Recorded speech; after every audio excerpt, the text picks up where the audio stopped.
Report evening breaking. നേതാക്കളെയും പ്രവർത്തകരെയും അച്ചടക്കം പഠിപ്പിക്കാൻ കോൺഗ്രസ്. പെരുമാറ്റച്ചട്ടം നടപ്പിലാക്കി കെപിസിസി. പാർട്ടിയിലെ പ്രോട്ടോകോൾ തീരുമാനിച്ചു. ഇരിപ്പിടങ്ങളിൽ പേര് എഴുതിവെക്കാൻ തീരുമാനം. പെരുമാറ്റച്ചട്ടം ലംഘിച്ചാൽ അച്ചടക്ക നടപടി ഉണ്ടാകുമെന്നാണ് മുന്നറിയിപ്പ്. ഹൈക്കമാൻഡ് നിർദ്ദേശപ്രകാരമാണ് പെരുമാറ്റച്ചട്ടം തയ്യാറാക്കിയത്. പെരുമാറ്റച്ചട്ടത്തിന്റെ പകർപ്പ് റിപ്പോർട്ടറിന് ലഭിച്ചു. ആർ റോഷിപാൽ നമുക്കൊപ്പം ചേരുന്നു. Good evening R Roshipal. ആൾക്കൂട്ടമായി ക്യാമറയ്ക്ക് മുന്നിലേക്ക് ഇടിച്ചു കയറി വരുന്ന സാഹചര്യം, നേതാക്കളുടെ തന്നെ പ്രതികരണത്തിലേക്ക് പോയി, അങ്ങനെ പല പശ്ചാത്തലങ്ങളുമുണ്ട്. ഇതിലേതൊക്കെ പശ്ചാത്തലങ്ങളാണ് ഇങ്ങനെയൊരു തീരുമാനത്തിലേക്ക് ഹൈക്കമാൻഡിനെ എത്തിച്ചിരിക്കുന്നത്? എങ്ങനെയാണ് ഈ പെരുമാറ്റച്ചട്ടം? സുജയ പാർവതി, അഹമ്മദാബാദിൽ നടന്ന കോൺഗ്രസ് സമ്മേളനത്തിലാണ് രാജ്യത്താകമാനം കോൺഗ്രസ് നേതാക്കൾക്കും പ്രവർത്തകർക്കും പെരുമാറ്റച്ചട്ടം നടപ്പിലാക്കണമെന്ന് നിർദ്ദേശം വന്നത്. അതിന്റെ അടിസ്ഥാനത്തിലാണ് പ്രദേശ് കോൺഗ്രസ് കമ്മിറ്റി എന്ന നിലയിൽ ഓരോ പ്രദേശ് കോൺഗ്രസ് കമ്മിറ്റികളും പെരുമാറ്റച്ചട്ടം ഉണ്ടാക്കുന്നത്. അങ്ങനെ കേരളത്തിൽ വളരെ പെട്ടെന്ന് തന്നെ പെരുമാറ്റച്ചട്ടം ഉണ്ടാക്കി. നേരത്തെ നമുക്കറിയാം, കോഴിക്കോട് DCC ഓഫീസിന്റെ ഉദ്ഘാടന ചടങ്ങുമായി ബന്ധപ്പെട്ട വലിയ രീതിയിൽ നേതാക്കൾക്കും പ്രവർത്തകർക്കും വിമർശനമുണ്ടായിരുന്നു. കാരണം ഈ നാടമുറിക്കുന്നതുമായി ബന്ധപ്പെട്ട തള്ളിക്കയറ്റം അത് വിമർശനത്തിന് വഴിയൊരുക്കിയത്. ആ ഒരു പശ്ചാത്തലം കൂടി പരിഗണിച്ച് ഇനി ക്ഷണിക്കപ്പെട്ടവർ, വേദിയിലേക്ക് ക്ഷണിക്കപ്പെട്ടവർക്ക് അവർക്ക് നേരത്തെ തന്നെ കസേര തയ്യാറാക്കും. ആ കസേരയിൽ അവരുടെ പേര് എഴുതി വെക്കും. അല്ലാത്തവർക്ക് വേദിയിൽ കയറാൻ അനുവാദമില്ല. അതിന് സേവാദളിന്റെ സഹായം കൂടി തേടാൻ ജില്ലാ കോൺഗ്രസ് കമ്മിറ്റികൾ, മണ്ഡലം കമ്മിറ്റി, ബ്ലോക്ക് കമ്മിറ്റി, എല്ലാ കമ്മിറ്റികളും, അത് താഴെ തട്ടിലുള്ള കമ്മിറ്റി മുതൽ KPCC വരെയാണ് ഇത് നടപ്പിലാക്കേണ്ടത്.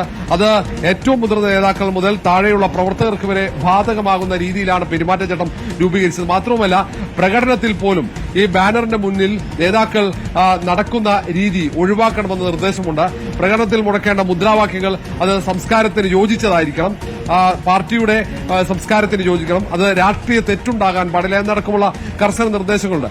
അങ്ങനെ ഓരോ തരത്തിലും പാർട്ടിയുടെ ഓരോ പ്രവർത്തനങ്ങൾക്കും എങ്ങനെ മുന്നോട്ട് പോകണം, എങ്ങനെ പ്രവർത്തിക്കണം എന്ന മാർഗരേഖയിൽ ചൂണ്ടിക്കാട്ടുന്നുണ്ട്. അത് പ്രധാനമായുള്ളത് ഈ ഫോട്ടോയ്ക്ക് വേണ്ടി അല്ലെങ്കിൽ മാധ്യമങ്ങൾക്ക് പ്രതികരണങ്ങൾ കൊടുക്കുന്ന നേതാക്കളുടെ പിന്നിൽ തിക്കും തിരക്കും കൂട്ടാൻ പാടില്ല. ഫോട്ടോയ്ക്ക് വേണ്ടി ബാനറുകൾക്ക് മുന്നിൽ കയറി നിൽക്കാൻ പാടില്ല.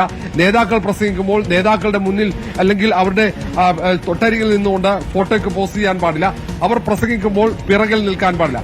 അങ്ങനെയുള്ള കർശനമായ നിർദ്ദേശങ്ങളാണ്. ഈ നിർദ്ദേശങ്ങൾ അനുസരിച്ചില്ലെങ്കിൽ അച്ചടക്ക നടപടിയെടുക്കുമെന്ന മുന്നറിയിപ്പ് കൂടിയുണ്ട്. അങ്ങനെ ഏതാണ്ട് 2 പേജിലേറെ ഉള്ള വലിയ ആ മാർഗരേഖ അത് പാർട്ടിയുടെ പ്രധാനപ്പെട്ട നേതാക്കൾക്ക്, രാഷ്ട്രീയകാര്യ സമിതി അംഗങ്ങൾ, KPCC ഭാരവാഹികൾ, മുൻ KPCC അധ്യക്ഷന്മാർ, ജില്ലാ കോൺഗ്രസ് കമ്മിറ്റി ഭാരവാഹികൾ, അധ്യക്ഷന്മാർ, ബ്ലോക്ക് അധ്യക്ഷന്മാർ, മണ്ഡലം പ്രസിഡന്റുമാർ അടക്കമുള്ള പ്രധാനപ്പെട്ട ചുമതലയുള്ള എല്ലാ നേതാക്കൾക്കും KPCC സംഘടനാ ചുമതലയുള്ള general secretary M. Liju കൈമാറിക്കഴിഞ്ഞു.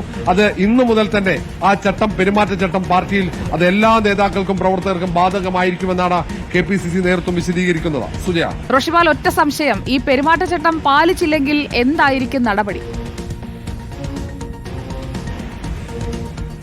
Sujaya, പെരുമാറ്റച്ചട്ടം പാലിച്ചില്ലെങ്കിൽ അച്ചടക്ക നടപടിയെടുക്കുമെന്ന മുന്നറിയിപ്പാണ് KPCC മാർഗരേഖയിൽ തന്നെയുള്ളത്. സാധാരണ കോൺഗ്രസിൽ ഇത്തരം അച്ചടക്ക നടപടികൾ അത് പതിവല്ല. അത് പൊതുവെ ഏറ്റവും പ്രധാനപ്പെട്ട വിഷയങ്ങളിൽ മാത്രമാണ് പരിശോധനയും നടപടി ഉണ്ടാകാറുള്ളത്. പക്ഷേ പെരുമാറ്റച്ചട്ട ലംഘനത്തിൽ അങ്ങനെ ആയിരിക്കില്ല എന്ന മുന്നറിയിപ്പ് കൃത്യമായിട്ടുണ്ട്. കാരണം ഇത് പാർട്ടിക്ക് പൊതു ഇടങ്ങളിൽ, പൊതുസമൂഹത്തിനിടയിൽ അവമതിപ്പുണ്ടാക്കുന്ന രീതിയിൽ തീർച്ചയായും പാർട്ടിക്ക് നാണക്കേട് ഉണ്ടാക്കിയാൽ പെരുമാറ്റച്ചട്ടം ലംഘിക്കുന്നവർക്കെതിരെ നടപടിയെടുക്കാൻ KPCC തയ്യാറെടുക്കുന്നു. വളരെ നല്ല മാറ്റം തന്നെയാണ് കോൺഗ്രസ് ചെയ്തിരിക്കുന്നത്. ആർക്കൊക്കെ ഇത് പണിയാകുമെന്നറിയാൻ നമുക്ക് കാത്തിരിക്കാം.